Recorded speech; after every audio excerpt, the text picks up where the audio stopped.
भाग 3। पहले की कहानी। सौरभ गांव से शहर पढ़ाई के लिए आया था। हॉस्टल में रहने के दौरान उसे अजीब घटनाओं का सामना करना पड़ा। रात में आवाजें, किताबों का गिरना और एक बूढ़ी औरत की भयानक छवि। सौरभ ने साहस दिखाकर पुलिस को मामले की जानकारी दी। जांच में पता चला कि वह बूढ़ी औरत सावित्री देवी थी, जो हॉस्टल की चौकीदार थी।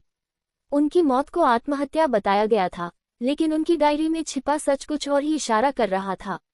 उन्होंने राघव नाम के एक व्यक्ति पर गंभीर आरोप लगाए थे। अब पुलिस ने राघव को पकड़ने की तैयारी शुरू कर दी थी। लेकिन इसी बीच सौरभ के हॉस्टल में खौफनाक घटनाएं और बढ़ गईं। सौरभ ने एक रात सपने में फिर सावित्री देवी को देखा। इस बार वह पहले से ज्यादा भयावह दिख रही थी। उन्होंने सौरभ से कहा, मेरी मौत की सच्चाई जानने का वक्त आ गया है, लेकिन सावधान रहना, क्योंकि सच की राह आसान नहीं होगी। सुबह उठते ही सौरभ ने पुलिस से कहा कि वह राघव से पूछताछ में शामिल होना चाहता है। पुलिस ने उसे साथ ले जाने की अनुमति दे दी। पुलिस ने राघव को पकड़कर पूछताछ शुरू की। पहले तो उसने साफ मना कर दिया कि उसे कुछ भी पता है, लेकिन जब पुलिस ने सावित्री देवी की डायरी का जिक्र किया तो उसका चेहरा फीका पड़ गया। उसने कांपते हुए कहा, मैंने कुछ नहीं किया, मैं बस ऑर्डर का पालन कर रहा था। ऑर्डर? सौरभ और पुलिस दोनों चौंक गए। किसका ऑर्डर? राघव ने खुलासा किया कि हॉस्टल की जमीन एक बड़ी कंपनी को बेची जा रही थी और सावित्री देवी ने इसका विरोध किया था। उन्होंने कंपनी के खिलाफ शिकायत दर्ज कराई थी। इसी वजह से कंपनी ने राघव को पैसे देकर सावित्री को डराने और चुप रहने पर मजबूर किया। जब वह नहीं मानी तो राघव बोलते बोलते रुक गया। पुलिस ने उसे और दबाव में लिया तो उसने कबूल किया।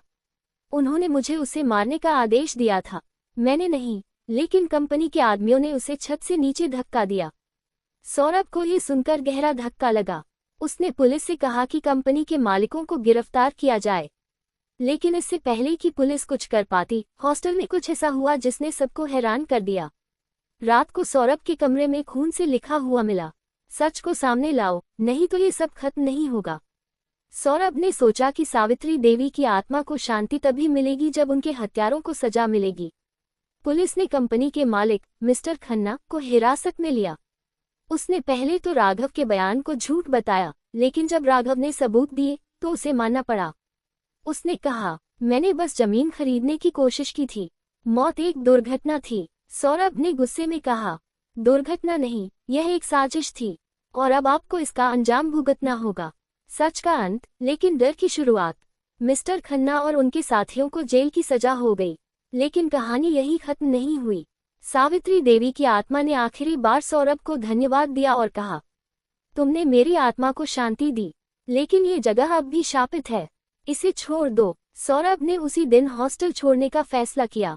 जब वह आखिरी बार अपने कमरे में सोने गया तो उसे एक डरावनी परछाई दिखाई दी।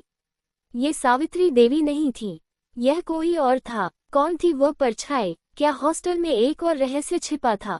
अगले भाग में जानिए। कहानी को पढ़ें, लाइक करें और सब्सक्राइब करना न भूलें।